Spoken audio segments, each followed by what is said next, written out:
Class 10 का ही एक 8 number सवाल देखिए। 15 कृषक 5 दिन में 18 बीघा ज़मीन में खेती कर पाते हैं, तो परिवर्तन सिद्धांत का प्रयोग करके बताना है कि 10 कृषक 12 बीघा ज़मीन में कितने दिन में खेती करा सकेंगे।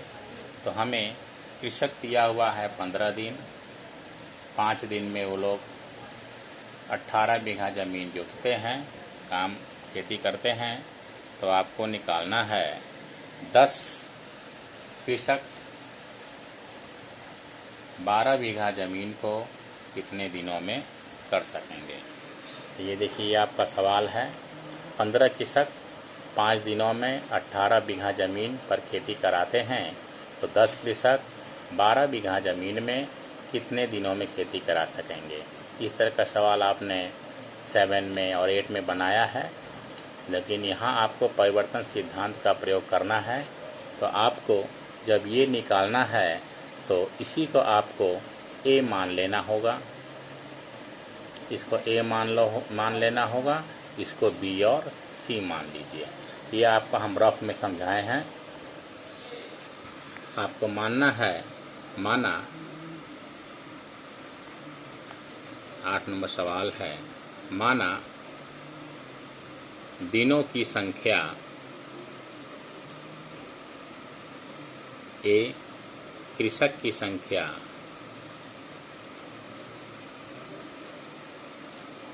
B और जमीन का परिमाण C। तो हम जानते हैं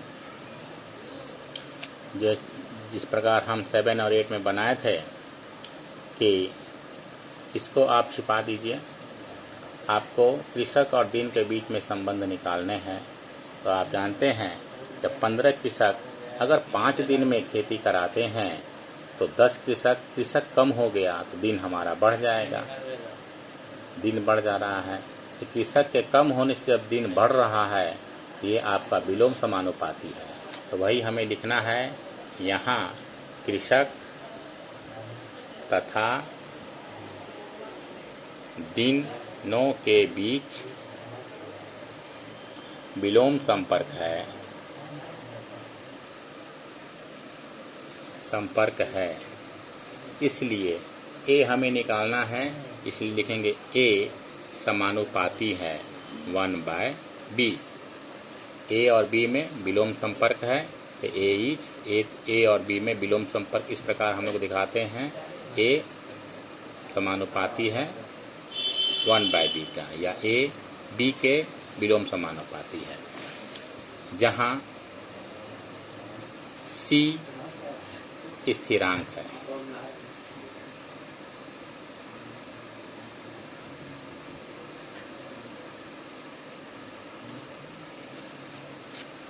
अब हमें इसको छिपा देना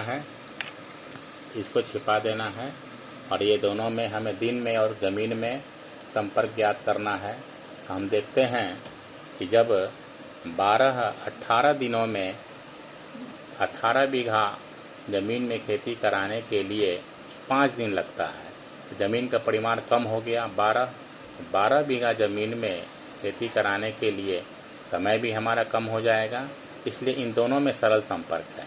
यहाँ ज़मीन का परिमाण कम हो रहा है तो दिन का परिमाण भी कम होगा, यानी कि ज़मीन और दिन में सरल संपर्क है। तो यहाँ लिखेंगे, चूँकि यहाँ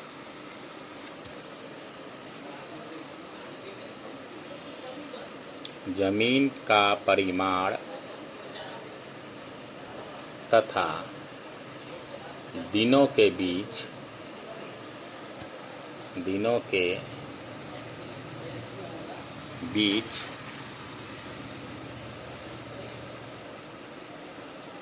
सरल संपर्क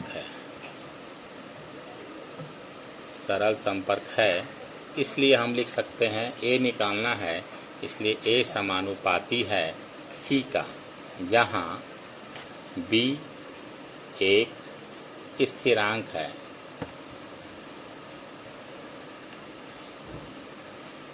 तो यहाँ हम देख रहे हैं कि A बी के साथ विलोम संपर्क है, यहाँ ए सी के साथ सरल संपर्क है। इन दोनों को हम मिला सकते हैं, इसलिए ए समानुपाती है सी के साथ सरल और बी के साथ विलोम। इसको हम लिखेंगे यौगिक भेद के अनुसार। ठीक है, इसलिए समानुपाती का निशान हटेगा तो ए इज इक्वल टू के सी बाय बी आ जाएगा। ये हमारा समीकरण बन गया। अब इस समीकरण में पहले हम ए का मान 5 रखेंगे, बी का मान 15 रखेंगे, सी का मान 18 रख करके हम के का मान निकालेंगे। तो ए के बराबर हम मान रखेंगे 5 बराबर के, बी का मान रखेंगे 15, सी का मान है 18 और बी का मान है 15।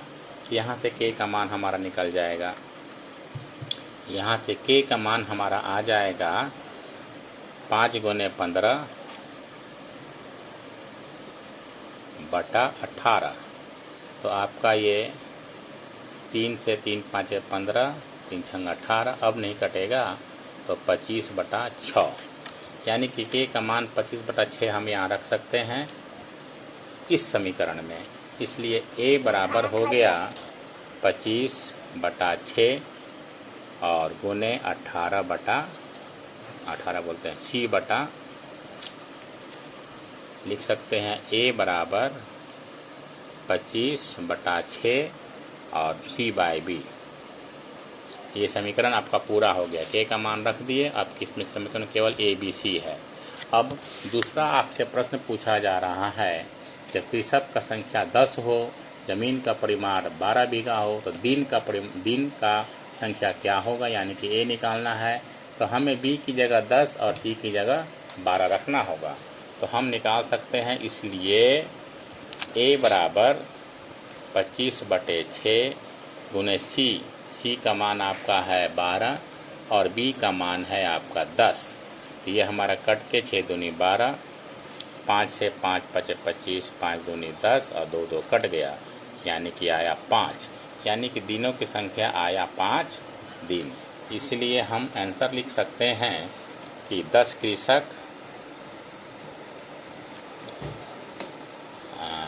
12 बीघा जमीन को 5 दिनों में खेती करा सकेंगे। इस तरह से बाकी सवाल आपको बनाने हैं।